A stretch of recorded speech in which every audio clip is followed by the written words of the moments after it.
Eu aprendo muito com a minha avó a cada dia. Eu sento com ela conta as histórias dela, que eu adoro ouvir, entendeu? Adoro quando ela fala, quando a gente, antes de trabalho, antes de começar uma gira, eu entro com ela pra cá, pro terreiro, e a gente senta, fica conversando. Ela me passa alguns ensinamentos, porque apesar de eu já ter a minha casa aberta, mas a gente nunca é sabedor de tudo. A gente sempre está aprendendo. E a melhor pessoa que podia estar me passando esses conhecimentos está aqui. Que é a minha avó, a minha matriarca, é o meu esteio, é as minhas pernas, é os meus braços, é esta mulher aqui. Eu fiquei muito feliz quando surgiu esse projeto, que ela podia contar um pouquinho da história dela. Porque pelo que ela passou, hoje em dia, não sei se as pessoas teriam tanta coragem de enfrentar a polícia, enfrentar aí um preconceito. A gente vive, né, sofrendo de preconceitos e tudo mais, mas naquele tempo era mais polícia, era mais ordem judicial, e eles não queriam saber, eles queriam que acabasse com aquilo ali. E hoje não, hoje nós sofremos um preconceito humano. Hoje o preconceito é humano. Qualquer pessoa, pelo fato da gente carregar isso aqui, a gente sofre preconceito.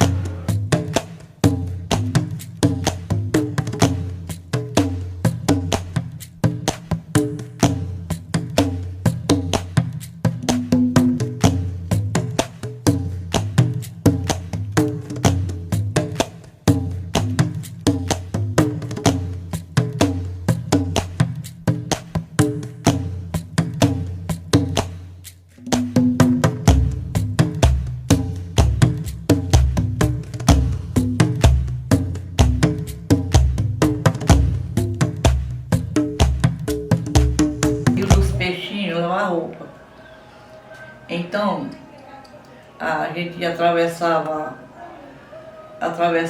a maré, primeiro, que era para poder ir para o lado do rio, né?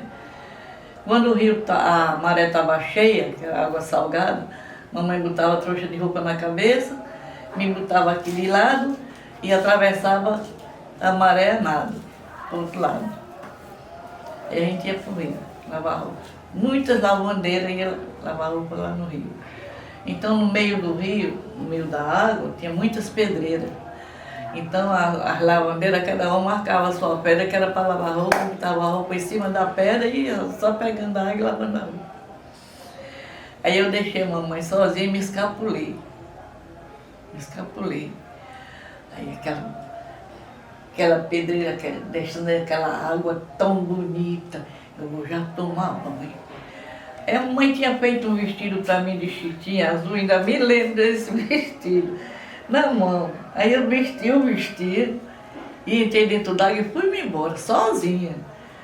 Quando cheguei lá, comecei a olhar para cima, vendo aquela água tão bonita. Eu disse, agora eu vou tomar banho. Aí fui descendo, né? Até que eu desci na parte que a água estava caindo. Aí eu tirei o vestido e levantei assim. Botei assim. E eu daqui para baixo fiquei sem nada, né? Rapaz, aí eu fazia assim, aquilo ali para mim brilhava muito nos meus olhos. Era ouro e prata. Era muito linda aquelas... Eu não estava vendo água não, estava vendo era aquelas pedras assim, de prata assim na minha vista. E deixa que a água estava me sumindo. A água estava me sumindo, mas eu não estava pressentindo. Eu estava pressentindo. Mas tudo é permitido por Deus. Aí foi que a mulher disse, Dona Chiquinha, a Carminha está se sumindo lá na cachoeira, corra! E a mãe nem ligou. Pensava que a mulher estava brincando, né? Aí a outra chegou e gritou para a mamãe, aí pai, que correram. Quando chegaram lá, só deu tempo de pegar aqui, os meus cabelos aqui, assim, e me puxar. Se não fosse isso, eu tinha me sumido na cachoeira. Aí a mãe disse, eu não vou mais lavar roupa no Rio dos Peixinhos, porque você vai se meter lá na cachoeira e os índios que vai lhe levar. A mãe dizia que eram os índios que iam me levar. E aí ia ficar encantada. Os índios que iam me levar. Se não fosse teus cabelos, tu tinha se sumido, que a mulher não foi nem eu, a mulher que pegou os teus cabelos e puxou. E a vovó tinha um cabelão. Meu cabelo era grande. Agora, minha mãe é cearense, era cearense, porque já faleceu, né? E meu pai pernambucano. E lá em Recife foi onde eu comecei meus estudos, fiz primeira comunhão, tudo lá em Recife. Quando eu já estava com... Eu fiz minha primeira comunhão no dia 15 de novembro de 1935. Aí, depois da minha comunhão, meu pai estava desempregado, aí foi para Campina Grande. Aí nós fomos para Campina Grande, eu, ele e minha mãe. Aí em Campina Grande foi onde eu fui crescendo, né? E continuando meus estudos. Só que lá em Recife, voltando à conversa, onde nós morávamos, tinha um terreno muito grande, era só o pé de cajueiro, onde o pessoal matava porco, fazia doce de goiaba, essas coisas. Tinha uma palhoça muito grande, e nessa palhoça eu ouvia bater, né? Mas a gente sabia o que era uma palhoça. Aí eu me dizia assim, vamos olhar que aquilo ali é uma festa. Aí era de tarde, a gente ia olhar. Aí era assim, aquilo redondo, tudo feito de palha e coberto de palha. Aí justamente era um Xangô. Aí eu abri assim as palhas para me olhar. Aí eu fiquei encantada com aquilo. Tinha 6 anos nessa época. Aí eu fiquei encantada com aquele negócio, daquele Xangô. Aí um dia tu não batia e eu já escapulia, fugia de casa para ir olhar. Aí foi o tempo que eu fui crescendo, que nós fomos para Campina Grande, e aí eu nunca me esquecia daquilo. Nunca me esquecia daquilo. Aí meu pai foi de novo para Recife, dar benção aos pais, eu já estava grande. Aí ainda passei uns dias em Recife, aí fui estudar ali no colégio, São Sebastião. Aí um domingo eu fui para a missa. Quando eu estava ajoelhada no pé do altar, aí eu desmaiei, né? Desmaiei lá no pé do altar. Assim minha mãe me contou. Aí o velho chegou e disse assim, botou um negócio no meu nariz e disse assim, minha senhora, não se preocupe não, quando chegar o tempo a senhora sabe o que é esse problema da sua filha, mas ela vai despertar. Aí ficou por ali por o tempo que eu... Aí voltamos para Campina Grande. E lá nós ficamos morando, né? Aí eu estudava de manhã e de tarde eu ia para a serraria, onde meu pai estava trabalhando. Mas eu não me esqueci daquele negócio, não me esqueci daquele negócio. Aí foi o tempo que minha mãe deu uma surra numa mulher que meu pai tinha arrumado e se separaram. Aí o juiz me entregou para ela, né? E obrigou meu pai a dar as passagens da minha mãe, tudinho, e nós fomos para Fortaleza. Aí, para casa do meu avô. Aí, quando eu cheguei em Fortaleza, foi aonde eu... Era no tempo que a polícia andava procurando onde tinha, chamava sessão de caboclo nesse tempo. Aí, prendia todo mundo. Então... eu comecei a trabalhar na fábrica como de menor. Primeiro eu trabalhei numa padaria, depois passei a trabalhar na fábrica, no textil, e me apadrinhei com um pessoal que era do negócio e eu não sabia. Aí me convidaram para mim ir, né? E a gente ia pela linha do trem, de pé, até chegar dentro da mata, tinha só essa casinha do Pai de Santo, e lá foi onde eu comecei. Só que ele era quibandeiro. Eu comecei lá, mas eu não... Quantos anos mais ou menos a senhora tinha nessa época, quando a senhora começou? Tinha uns 13 anos. Estava tudo junto na firma, né? Mas como o negócio era assim, com as polícias, aí ela conhecia esse senhor, e justamente que era na floresta. O lugarzinho lá que chamava Floresta. Então lá foi onde eu comecei. Aí ela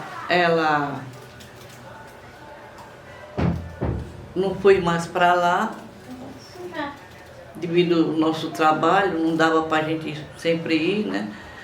Aí na casa dela tinha um quartinho assim, aí ela passou a trabalhar naquele quartinho.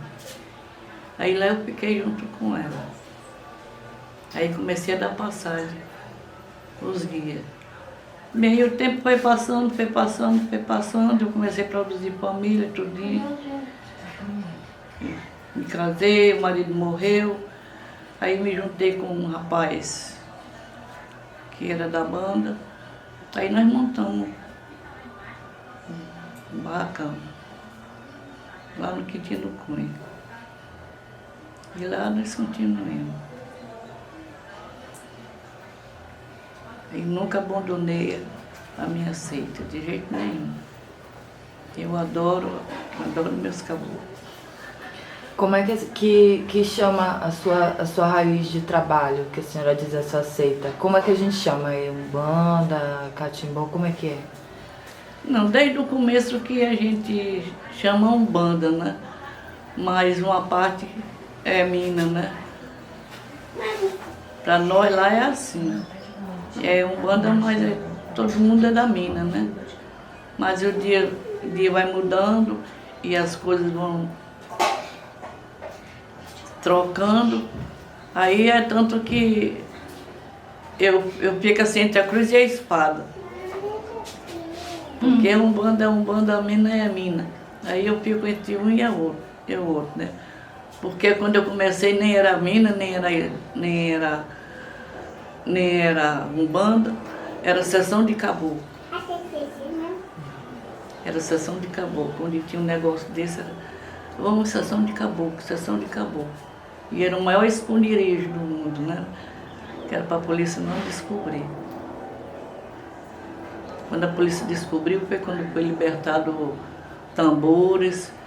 Eu ainda fui presa com a mãe de santo, com tambor, com os terreiros todinhos, uma criançada todinha, que foi dia de Cosme Damião.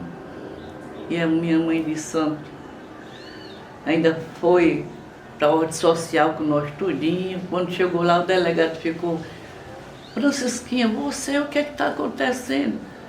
Não, porque deram parte de mim, mas ela estava selada, né? Ela selada. Aí, quem tem, né? Ela parou aqueles carros tudinho que tinha prendido a gente tudinho. A rua ficou cheia de carro, tudo parado. Ela fez o que não devia fazer. Passemos o dia dentro do xadrez, porque nós saímos de manhã, todo mundo fardado, que era dia de Cosme Damião, era uma promessa que ela tinha feito, então ela fez a inauguração. Aí eu ainda fui presa junto com ela e as outras. Foram presas até as crianças, todo mundo que estava lá foi preso? Todo mundo. A rua encheu de carro e todo mundo foi preso. Meu primeiro filho tinha 10 anos, até ele foi preso, que ele estava fardado, as crianças tudo fardadinho. Todo mundo foi preso. A senhora lembra mais ou menos que ano foi isso? Isso foi A senhora Mais sabe? ou menos que período, assim, que ano foi isso? Década... Sabe que eu não relembro nunca a data desse negócio. O meu filho tinha 10 anos nessa época. O meu primeiro filho. 10 anos. Eu só tinha ele quando aconteceu isso. Sempre eu falo isso lá em casa, né? Que eu tinha sido presa. Foi quando os tambores foi liberado, porque ninguém podia trabalhar, ninguém podia ocupar tambor, nem coisa nenhuma. Aí houve a libertação dos tambores em todo o Brasil. Aí foi quando, nesse dia dessa libertação, nós fomos...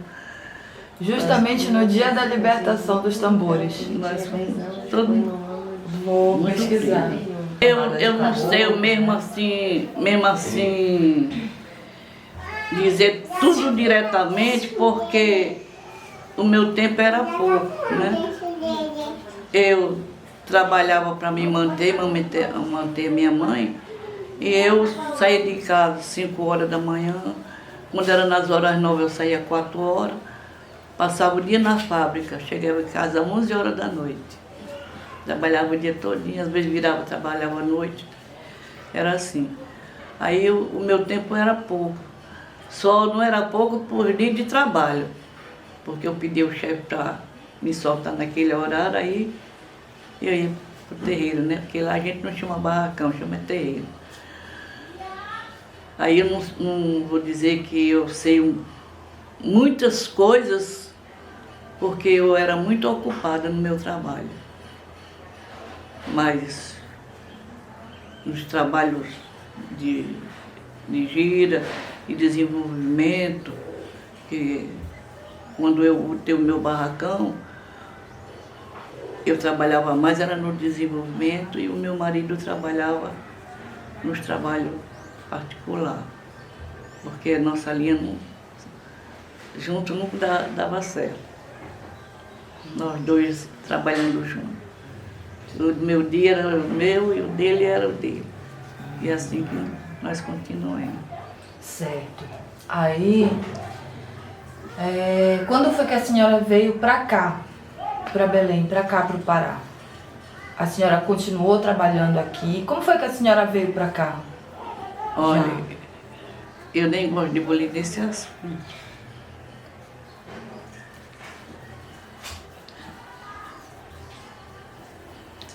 Mas Deus me dá força, eu posso dizer. Então, eu para salvar minha família,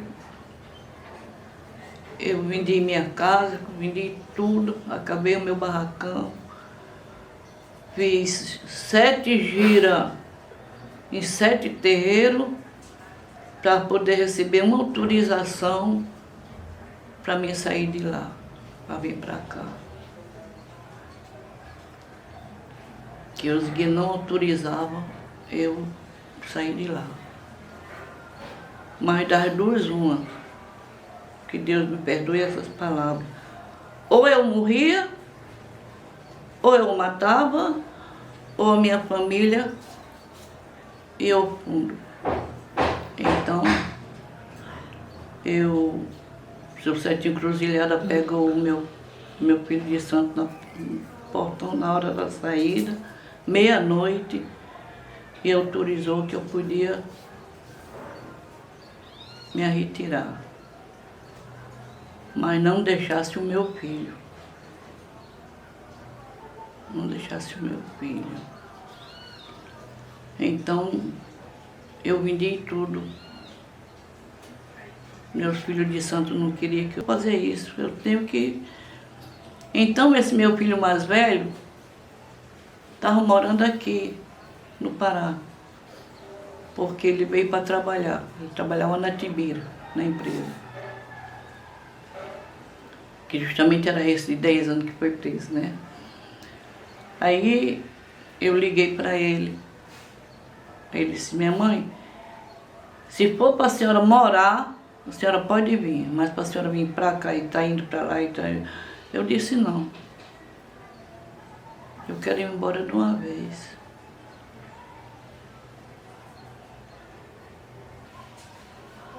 Aí o que eu fiz foi isso. Foi vender terreno, vender casa. Acabei com o terreiro, tudinho, para botar um terreiro aqui. Então ganhei aí na Tranqueira do Neve. Era uma casa para mim, uma casa que dava para botar o terreiro, outra casa para a Graça, que é nossa amiga, que mora lá. Era aquele pedaço ali de cima todinho. Era para todos nós. Limpemos, toquemos fogo. Vamos nos invasores daqui. Mas eu nunca, negócio de bebida dentro de barracão, essas coisas para lá ninguém usa, não é que nem aqui, é diferente, né? Tem uma diferença. O que acontece? Mãe é mãe. Minha mãe adoeceu, eu vi que eu não podia botar o barracão. Fiz o meu perdão, pedi perdão para eles e fiquei procurando aonde eu ia permanecer, só que eu não ia abandonar. Então uma colega me levou lá para Dom Jerônimo, que era por terra da Dona Odete. Dona Odete, que Deus tem lá no Xamicá. E lá eu fiquei com ela até quando Deus chamou ela, né? E a Luziara, Lina, tinha muita dor de cabeça, muita dor de cabeça, muita dor de cabeça, muita dor de cabeça, muita dor de cabeça. Mas ela tinha aquele negócio de brincar com cachimbo, de rolar no chão, que ela via os outros fazer, né? Aí eu levei, fui pedir a mãe dela e o pai dela, para deixar eu levar ela. Nenhum queria, nem outro queria. E a mãe dela trabalha pra caramba. Ninguém nunca pegou na mão dela. Depois eu conto essa história da mãe dela, que ela recebeu o caboclo. Aí eu pelejei até que consegui, né? Aí levei ela na Dona Odete. Dona Odete trabalhando com o seu Manelego. Aí foi que ele disse que ela tem mediunidade. Tá certo, porque eu já sabia, né? Mas eu não podia meter a mão naquilo que, né? Tinha que esperar a autorização dos pais. Aí essa daí estava trabalhando lá na casa da Dona Elza. Dona Elza tinha uma mesinha de oração também. Aí eu levei ela lá no outeiro para ver a confirmação. Quando chegou lá nas orações que ela rezou, ela balançou, né? Aí a Dona Elza foi e falou para mim. Eu disse, Dona Elza, eu vim aqui não foi para desmentir ou ver quem é melhor, quem é bom, quem é mal, quem é menos, não. Eu vim só por uma confirmação, porque eu não gosto de fazer uma coisa sem eu não ver mesmo certo onde eu vou entrar e como eu vou entrar e como eu vou sair. Ela disse, não, a senhora está certa, pode continuar o negócio da menina que ela vai em frente. Aí eu fiquei lá na Dona Odete. Comecei a levar ela. Fiz farda para ela. Aí o Nato fez uma festinha do dia dele lá na Dona Odete. Isso era 4 horas da tarde. Aí eu fiz uma roupinha para ela. Aí ela ficou lá na corrente, também baiano com a gente, tudo. Aí quando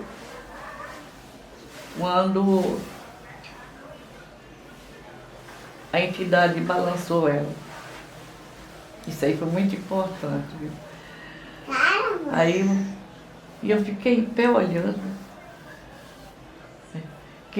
queria a panela dela, queria beber, e não tinha a pedra para ela se sentar, arriou ela no chão, selada, queria fumar, queria tudo no mundo.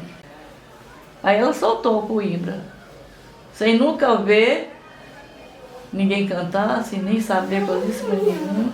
Foi assim que ela começou. Aí o pai Valmir se juntou-se com o pai Calminho para botar ela no candomblé. Aí ela ficou uma parte da Umbanda e uma parte do candomblé. Mas eu não sei o que foi que aconteceu. Aí teve um festejo lá do candomblé. Aí foi que o pai Valmir foi e suspendeu ela, né? Aí ela ficou só na Umbanda, aí continuou. Aí eu comecei a instruir ela, né? E assim, dessa maneira, assim direitinho. Sempre dando uma força a ela, porque foi a única que me acompanhou, né, para minha filha. E ainda hoje está aqui. E ela não vai abandonar. Aí ela entrou no candomblé por quê? Dado por Deus, né? Porque ela foi assistir, ela bolou a primeira vez, bolou a segunda, na terceira o pai de santo falou para ela, né? E podia acontecer até no meio da rua, sem ela esperar. Aí foi, quer dizer que ela entrou nas duas bandas, não foi porque a pessoa fosse levar, fosse pegar na mão, rodar, não. Foi uma coisa dada por Deus. E hoje nós estamos aqui, fazendo os nossos atendimentos. E isso aqui hoje eu posso dizer que é a minha vida. Eu não consigo passar um dia se eu não entrar aqui, se eu não acender uma vela, se eu não acender meu cachimbo. Eu não consigo dormir sem antes vir aqui dar uma boa noite para eles, porque para mim eles são parte da minha vida, da minha família, né? Eu iniciei na Umbanda, depois fui pro Candomblé, retornei para a Umbanda de novo e eu fiquei nesse bate e volta aí. Mas hoje eles se uniram para dizer assim: minha filha, você não precisa estar para lá e para cá. Hoje você vai viver uma vida única de Umbanda e Candomblé, né? E hoje eu tô aqui, né, vivenciando isso a cada dia, a cada momento, porque a gente que tem a espiritualidade, a gente não vive só no dia de trabalho, no dia de gira, não. A gente vive a cada segundo, a cada instante. E os ensinamentos são espontâneos. Fazendo uma atividade, cuidando de uma plantinha, acendendo uma vela, lavando uma louça. Então a gente tem aí esse contexto espiritual muito amplo. Porque não é só dentro do terreiro, não é só dentro de uma casa de Umbanda que a gente recebe os ensinamentos, mas é no cotidiano, na nossa vida. Pois é, a bela feiticeira, né? Ai, meu Deus do céu, eu achei graça. A feiticeira é a bruxa. Ainda tem a nossa professora. Até breve. Boa sorte.